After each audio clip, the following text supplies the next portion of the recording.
Hello everyone. इस video में अपन बात करें जावास्क्रिप्ट के एसिंक एंड अवेट के बारे में। जल्दी से स्टार्ट करते हैं। तो पिछली वीडियो में अपन ने देखा था कि कैसे अपन एपीआई से डेटा को फेच कर सकते हैं एंड उसको ये जो तीन अपन ने जो डिव बनाए थे उस पर कैसे रेंडर कर सकते हैं यहाँ पे कुछ इस तरह से, राइट। तो इसके लिए अपन ने क्या यूज किया था? इसके लिए अपन ने सिंपल ये स्क्रिप्ट में गए थे, देन एक फंक्शन बनाया था जिसमें अपन ने एक प्रॉमिस यूज किया था and dot then and catch की मदद से इसको चेन किया था, राइट। देन अपन को इस तरह से कुछ आउटपुट देखने को मिला था जो कि आ रहा था जेसन प्लेस होल्डर की वेबसाइट से। सो आज अपन देखेंगे कि कैसे ये जो अपन ने कोड लिखा है इसको अपन शॉर्ट कर सकते हैं यूजिंग एसिंक एंड अवेट। तो सबसे पहले समझते हैं कि आखिर ये एसिंक एंड अवेट होता क्या है। Async and await are JavaScript keywords and used to handle asynchronous code in a more synchronized and readable manner। यानी कि सिंपली जो अपन ने ये जो प्रोमिसेस का कोड लिखा है इसमें जो अपन ने ये यहाँ पे चेनिंग की थी इसको अपन शॉर्ट में कैसे लिख सकते हैं सो दैट ये मोर अंडरस्टैंडेबल हो। सो देखते हैं कि कैसे कर सकते हैं अपन इसको। बेसिकली अपन ने जो ये फंक्शन बनाया था फेच डेटा, इसमें अपन एक प्रॉमिस को रिटर्न करते हैं एंड यस हमेशा एक बात याद रखना कि ये जो अपन एसिंक एंड अवेट बना रहे हैं इसमें जो फंक्शन होता है यूज वो हमेशा एक प्रॉमिस रिटर्न करता है। तो देखिए सिंपल है, अपन ये जो फंक्शन बनाया है इसको अपन कर देंगे एसिंक। कैसे? ये कीवर्ड की मदद से। ये जो अपन ने फंक्शन बनाया था फेच डेटा नाम का, इसके सामने एसिंक लिख देंगे। देन अपन ने जो यहाँ पे फेच यूआरएल लिखा है यहाँ पे लिख देंगे अवेट। ओके, तो यहाँ पे अपन ने जैसे ही एसिंक लिखा तो क्या हुआ, ये जो फंक्शन है ये एक एसिंक्रोनस फंक्शन बन गया। तो एसिंक फंक्शन जो है वो अपन किस तरह से यूज कर सकते हैं देखते हैं। सिंपली अपन क्या करेंगे, यहाँ पे लिखेंगे कॉन्स्ट, देन यहाँ पे लिखेंगे response await fetch URL. Okay, तो ये मैंने ऐसा क्यों किया, क्योंकि ये देखिए यहाँ पे अपन जो डेटा को फेच कर रहे थे क्योंकि ये देखिए यहाँ पे अपन ने फेच एपीआई की मदद से डेटा को फेच किया था और जब इसका रिस्पॉन्स आएगा तब अपन इसमें या तो एरर या फिर जो जेसन है उसको रिटर्न कर रहे थे, राइट। लेकिन ये कोड समझने में थोड़ा डिफिकल्ट है, तो मैंने क्या किया, ये कोड को सिंपल एक लाइन में लिख दिया। कैसे? अवेट की मदद से। अवेट लिखा, देन फेच यूआरएल। जैसे ही मुझे यहाँ पे ये जो रिस्पॉन्स है ये मिलेगा वैसे ही मैं यहाँ पे सेट कर दूंगा, तब तक ये यहाँ पे रुका रहेगा। अगर मैं यहाँ पे कंसोल भी लिखता हूँ कोई भी, ठीक है, तो ये एग्जीक्यूट नहीं होगा, ठीक है। कब तक?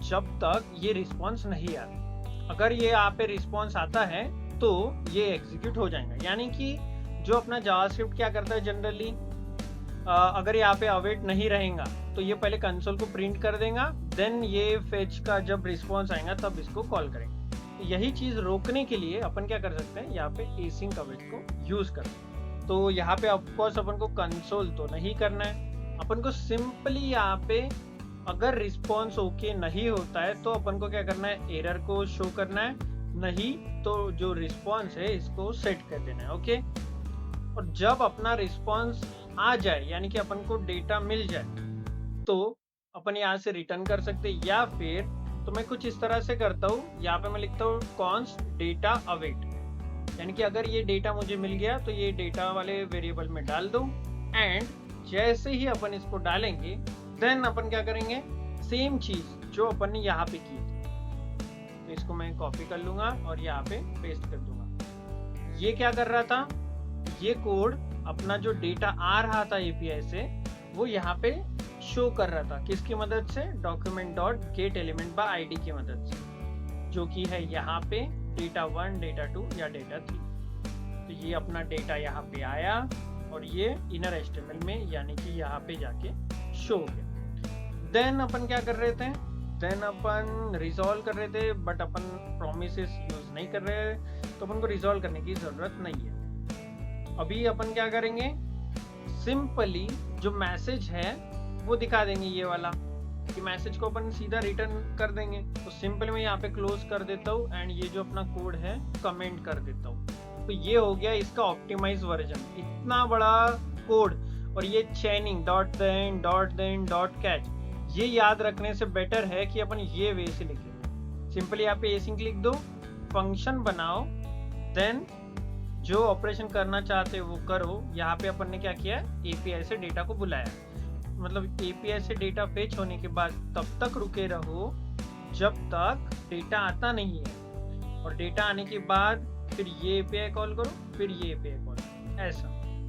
यही चीज अपन यहाँ पे भी कर रहे हैं। यहाँ पे अपन ने रिस्पॉन्स लिया, लेकिन रिस्पॉन्स के साथ अपन ने कुछ भी नहीं किया, तो यहाँ पे मेरी मिस्टेक हो गई है। डेटा की जगह पे अपन को रिस्पॉन्स ओके लिखना है। यहाँ पे एसिंक लिखा, देन फंक्शन एंड सिंपली अपन ने यहाँ पे डेटा को फेच किया। जब तक डेटा आता नहीं यहाँ पे रुके रहो, और जैसे ही आएगा आगे बढ़ो।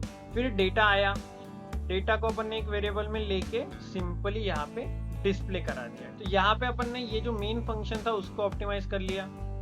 अभी क्या करते हैं, ये जो अपन ने नीचे कॉल्स लिखे हैं इसको ऑप्टिमाइज कैसे करते हैं देखिए। तो यहाँ पे भी अपन ने इतनी सारी चीजें लिखी है, तो इसको भी एसिंक मैनर में कैसे लिखते हैं अपन वो देखते हैं। तो मैं यहाँ पे लिखूंगा सिंपली अवेट, देन मैं सिंपली लिखूंगा फेच डेटा यूआरएल एलिमेंट की आईडी। क्यों? क्योंकि ये देखिए ये जो फंक्शन है ये दो चीजें ले रहा था, याद है, एक यूआरएल एंड एक एलिमेंट की आईडी। तो इसका काम हो गया है अपना, तो इसको हटा देंगे। ये जैसे ही हो जाएगा तो अपन को क्या करना है, फिर से अवेट करना है फेच डेटा को, एंड यहाँ पे लिखना है URL with ID2 and ID3, और नीचे का जो डॉट देन वाला कोड है एंड कैच वाला वो हटा देंगे। ठीक है, अब ये एरर क्यों दे रहा है, क्योंकि अपन ने यहाँ पे ऑफ कोर्स एसिंक नहीं लिखा है। तो अगर अपन यहाँ पे एसिंक नहीं लिखते तो अपन अवेट यूज नहीं कर सकते। तो ये देखिए ये 3 लाइन का कोड हो चुका है। पिछले वीडियो में अपन को डॉट कैच इतना सारा कोड लिखना पड़ा था, राइट। वो समझने में थोड़ा टाइम लगेगा, लेकिन ये कोड एकदम सिंपल है समझने में। देखिए ये जो बटन है इस पे क्लिक करेंगे, ये फंक्शन कॉल होगा। ये फंक्शन के कॉल पे अपन यहाँ पे ये जो फंक्शन है फेच डेटा ये कॉल करेंगे, और उसको ये पैरामीटर देंगे, यूआरएल देंगे, ये एलिमेंट आईडी देंगे, ये डेटा1। तो डेटा1 कहाँ से आया, यहाँ से। ठीक है, और ये फिर वो डेटा को फेच करेगा, देन अगर कोई एरर आता है तो एरर को शो करेगा, या फिर सिंपली डेटा को सेट करेगा एंड अपनी जो स्क्रीन है यहाँ पे रेंडर करेगा। तो ये हो गया एक नॉर्मल सा कोड। इसके लिए मैं जल्दी से अभी कंसोल ओपन कर देता हूँ एंड यस मैं यहाँ पे क्लिक करता हूँ। ये देखिए अपन को यहाँ पे एक एरर देखने को मिला है, reference error, can not access data.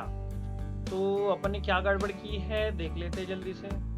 Errors को और अच्छे से समझने के लिए अपन क्या करेंगे, यहाँ पे ट्राई एंड कैच ब्लॉक का यूज करेंगे। ये क्या होता है, ये जनरली यूज होता है एरर्स को पकड़ने के लिए। ठीक है, तो मैं इसको ट्राई में लिखूंगा, इसको कैच में लिखूंगा। इसको मैंने डाल दिया पूरे कोड को ट्राई वाले ब्लॉक में, देन कैच वाले को, एंड कैच वाले में मैंने सिंपली एरर को कंसोल किया।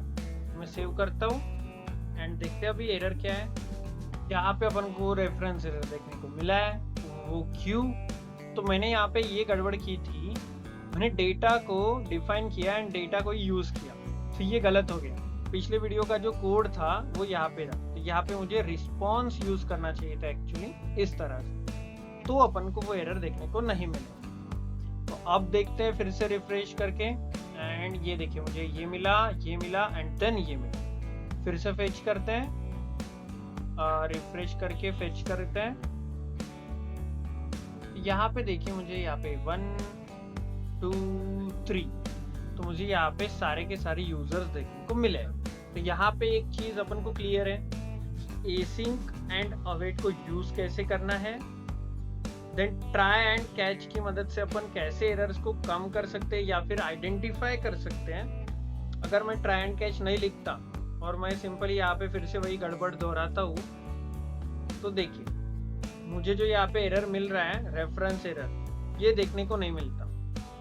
यहाँ पे मुझे कुछ इस तरह से देखने को मिलता है एरर्स, जो कि समझने में थोड़े डिफिकल्ट होते हैं, क्योंकि जब अपन के पास बहुत बड़ा कोड हो जाएगा तो एग्जैक्ट एरर फाइंड करना थोड़ा डिफिकल्ट हो जाएगा, ठीक है। तो उस केस के लिए अपन यहाँ पे ट्राई एंड कैच ब्लॉक में अपना कोड लिखते हैं। अगर आपके पास कोई ऑलरेडी एग्जिस्टिंग फंक्शन है जिसमें आप प्रोमिसेस यूज कर रहे हैं, तो उसको एसिंक एंड अवेट की मदद से लिखने का ट्राई कीजिए। आई एम श्योर कि आप उसको और रीडेबल एंड ऑप्टिमाइज वे से लिख पाएंगे।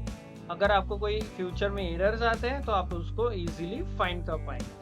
एंड अगर आपको ये वीडियो पसंद आया है तो प्लीज़ वीडियो को लाइक कीजिए, शेयर कीजिए एंड चैनल को सब्सक्राइब कीजिए। So that's it for this video. Thank you for watching.